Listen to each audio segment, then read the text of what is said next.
la puerta de las moradas.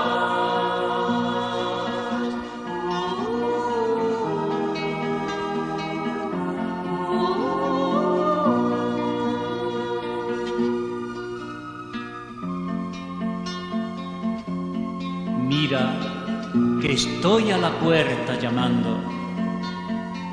Si alguno me oye y me abre, entraré en su casa y cenaremos juntos.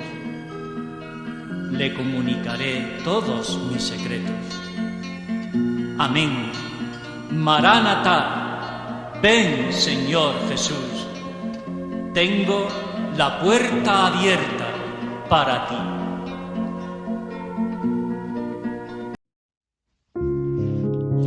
Moradas o castillo interior.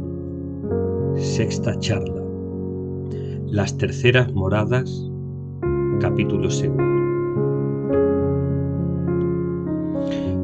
El segundo capítulo de las terceras moradas, según el sumario, prosigue en lo mismo y trata de las sequedades en la oración y de lo que podría suceder a su parecer y cómo es menester probarnos y prueba el Señor a los que están en estas moradas. Sin embargo, más que insistir en el tema de las sequedades y de las arideces, Teresa desarrolla en este capítulo las causas y la necesidad de esta primera gran crisis del crecimiento espiritual que constituyen estas moradas. En otras palabras, en este capítulo se explica el dinamismo psicoespiritual que provoca el estancamiento del alma en las terceras moradas, por lo cual éstas se convierten en las moradas de la prueba del amor. Como hemos dicho en la charla anterior, las personas que han llegado a estas moradas, dice Teresa, son muy deseosas de no ofender a su majestad, ni aun de los pecados veniales se guardan y de hacer penitencia amigas. Sus horas de recogimiento gastan bien el tiempo, ejercítanse en obras de caridad con los prójimos, muy concertadas en su hablar y vestir y gobierno de casa los que las tienen. De ahí que la santa llamara a estas moradas bienaventuranza y dijera que estas almas llevan camino seguro de salvación si perseveran. Pero también dijimos que precisamente por ello, y de manera natural, los orantes que llegan hasta aquí suelen desarrollar, insistimos, de forma natural, cierto exceso de confianza en sus méritos, al tiempo que por falta de madurez espiritual presentan, llegada la hora de la verdad, también una gran falta de generosidad. Teresa nos dice que ha conocido algunas almas, y aun puedo decir hartas, de las que han llegado a este estado, y estado y vivido muchos años en esta rectitud y concierto, alma y cuerpo a lo que se puede entender, y después de ellos, que ya parece habían de estar señores del mundo, al menos bien desengañados de él, probarlos su majestad en cosas no muy grandes, y andar con tanta inquietud y apretamiento del corazón. Terceras moradas 2. Precisamente porque son almas que hace mucho que tratan de oración y se sienten muy versadas en el mundo de lo espiritual, Teresa dice que cuando se encuentran zarandeadas por la crisis, con ellas no valen los consejos ni las razones. Y es que son personas que, en palabras de Teresa, están muy enteras en sus razones. Creen que pueden ya guiar a otros y por lo tanto no es extraño que como mecanismo de defensa psicológico canonicen, esta es expresión de la autora, sus imperfecciones y quieran que los demás también lo hagan así. Y las personas que digo, no es así, sino que canonizan, como he dicho, en sus pensamientos estas cosas, y así querrían que otros las canonizasen. Ante la tozudez de quien se sabe o se cree en el camino correcto y se encuentra irreprochable al mirarse a sí mismo, lo único que se puede hacer, según Teresa, es sentirlo mucho, pero poco más. No parece que se pueda contradecir a esta persona y no merece la pena contradecirla. Esto lo vemos en Terceras Moradas 2.3. Después de exponernos el perfil del morador de estas estancias, la autora pasa a concretar, con fino dominio de la psicología humana y de las realidades de su tiempo, una serie de ejemplos que encarnan este perfil y el tipo de pruebas concretas al que suelen verse sometidos. No se trata aquí de dudas o de pruebas espirituales profundas o de problemas morales complejos. Todo lo contrario, las más de las veces el Señor los prueba aquí por medio de situaciones poco importantes que sin embargo nos asustan y nos desaniman. Unas veces se trata de pérdidas económicas, deseos de riqueza o afán por mantener el estatus material que se posee. Dice, tiene una persona bien de comer y aun sobrado, ofréceles el poder adquirir más hacienda, tomarlo si se lo dan, enhorabuena, pase, mas procurarlo y después de tenerlo, procurar más y más, tenga cuan buena intención quisiere, que no haya miedo que suban a las moradas más juntas al rey. Terceras Moradas 2.4. Otras veces, la prueba tiene forma de pérdida de prestigio, de menoscabo en la estima de los demás o de preocupación por el que dirán. Si se les ofrece algo de que los desprecien o quiten un poco de honra, que aunque les hace Dios merced de que lo sufran bien muchas veces, allá les queda una inquietud que no se pueden valer ni acaba de acabarse tan presto. Terceras Moradas 2.5.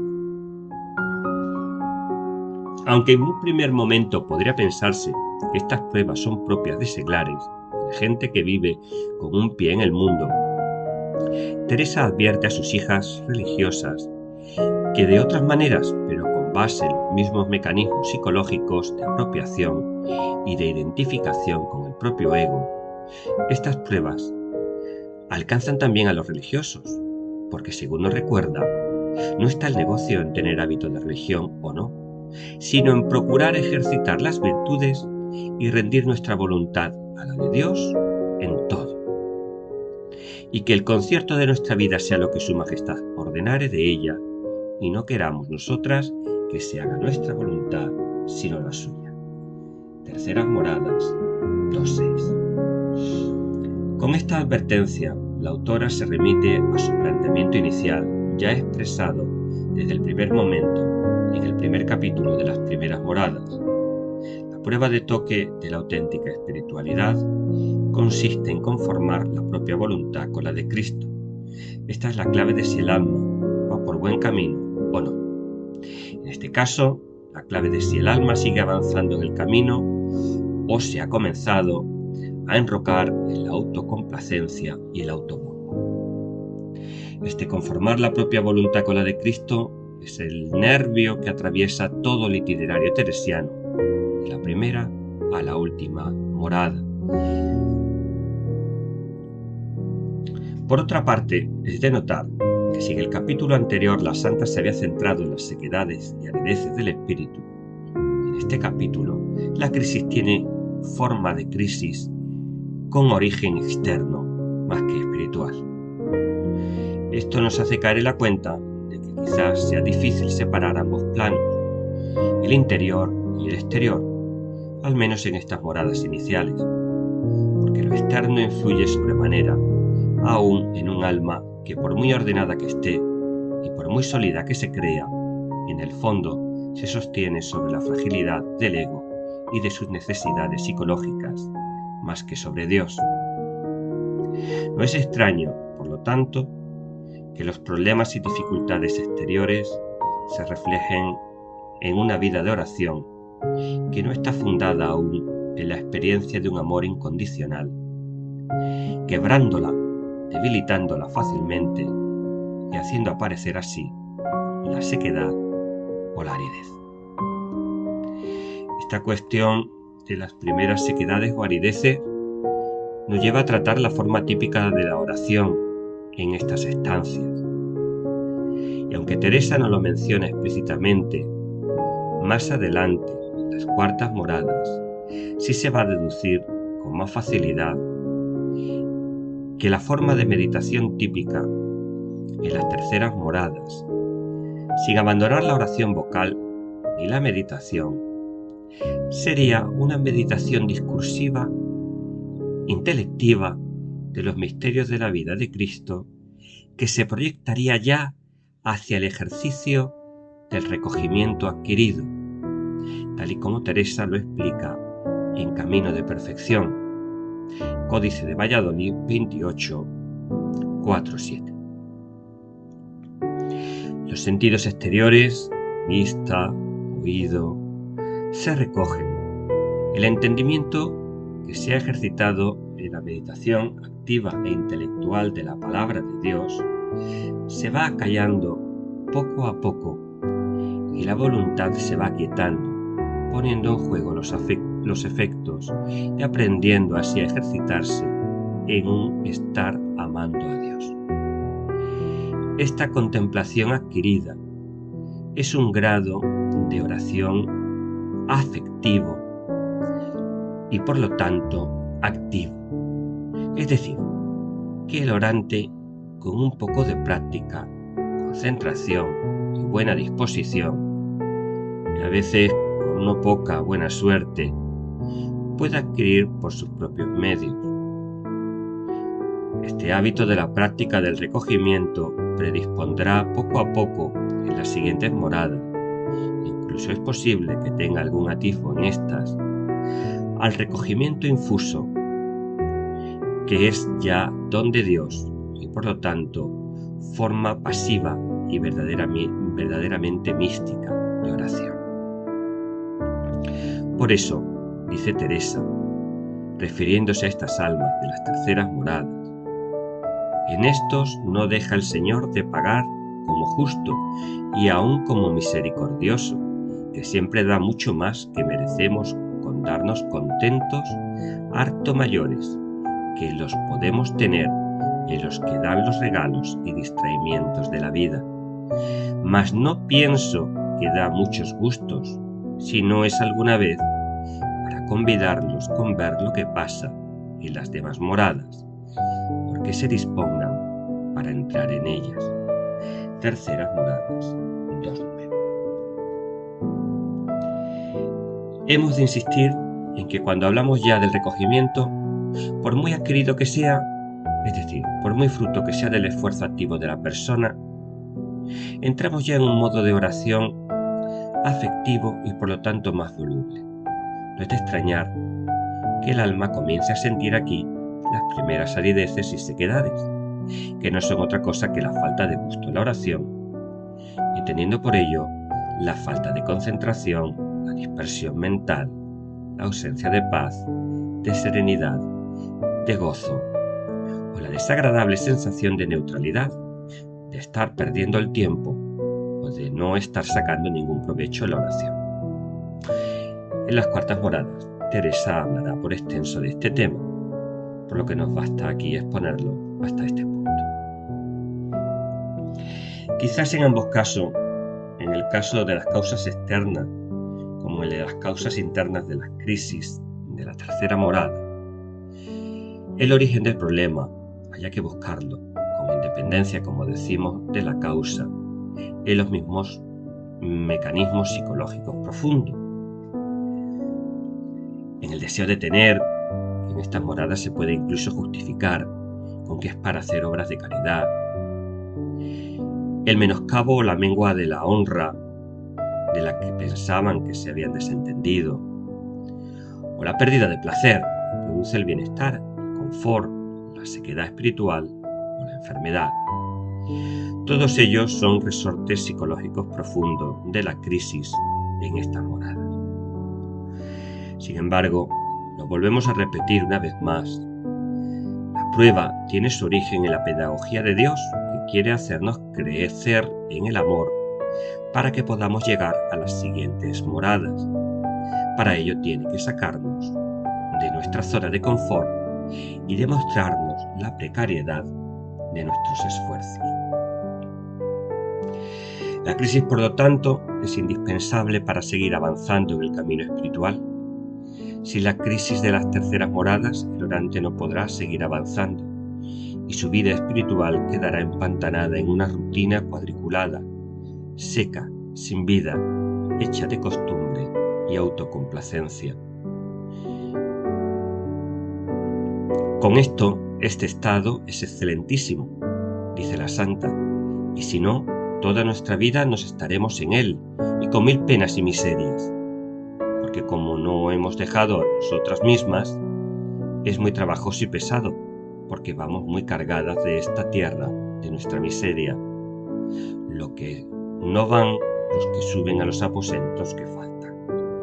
Terceras moradas, 2.9. Teresa, como en las moradas anteriores, nos da también aquí una serie de consejos para la prueba. Primero, aprovechar las contradicciones cotidianas para comprobar hasta qué punto somos señores de nosotros mismos. Ejercitar las virtudes, rendirnos a la voluntad de Dios dejando en sus manos el concierto de nuestra vida y reconocer nuestros miedos confiándoselos también. Evitar las ocasiones de ofenderlo y no aficionarnos a los gustos de la oración. Vamos a finalizar nuestro comentario sobre este capítulo resaltando la riqueza de las referencias bíblicas que aparecen en él y con un pequeño apunte de la cristología que encierra. Teresa cita el Salmo 111, Bienaventurado el varón que teme al Señor. Encontramos también una referencia al apóstol Tomás, Juan 11:16, cuando éste dice: vayamos y muramos con él, que Teresa cita en Terceras Morada 1.2 para reflejar la necesidad de arrojo y empuje que necesita el alma que ha llegado a esta morada para poder superar las pruebas y seguir avanzando en el camino.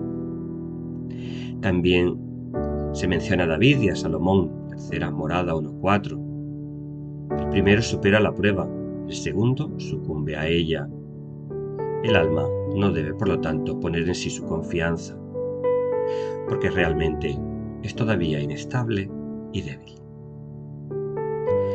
Hemos hablado ya en su momento del tipo bíblico del joven rico, fundamental en el desarrollo de este capítulo, que simboliza la humanísima contradicción entre generosidad y reticencia, entre el deseo de darse pero también de guardar la ropa, el cálculo humano, el temor a perderse todo a sí mismo en el darse del sí al otro. por establecer una hilación en la evolución de los tipos bíblicos a los que Teresa echa mano para ejemplificar, recordemos cómo la figura paralítica y sordomuda de las primeras moradas, apenas humana, ha pasado a convertirse en el sordo de las segundas, asimilándose a la figura del hijo pródigo, que no deja de estar aquejado de sordera al amor del Padre. Aquí ya en la tercera morada, el tipo bíblico no es ya un ser limitado, incompleto, sino independiente, capaz de actuar y de colaborar con la acción de Dios, y que desde su libertad puede abrirse o cerrarse a la acción de Dios en él. Un Dios que no le es desconocido, con el que ha entablado relación y le ha transformado la vida, pero en cuyas manos no la ha dejado todavía, sino que la considera esa vida todavía como propia, como suya, y el camino espiritual como fruto de su esfuerzo. De ahí la referencia al siervo inútil de Lucas 17:10, referente al que Teresa apunta como antídoto al afán controlador y a la mentalidad de contable de las almas concertadas de estas moradas. Toda esta base bíblica la hace confluir la autora en una cristología propia de estas moradas, donde somos llamados a un seguimiento radical de Cristo, que debemos discernir en las distintas circunstancias y acontecimientos de nuestra vida. El orante debe evitar caer con el joven rico del Evangelio, imitar a Pedro cuando lo deja todo y le sigue, y con todo reconocerse siervo inútil. Para ello debe confrontarse con Cristo, hacer suyos sus sentimientos y actitudes contemplando su vida, su amor, su entrega, avivando así su seguimiento.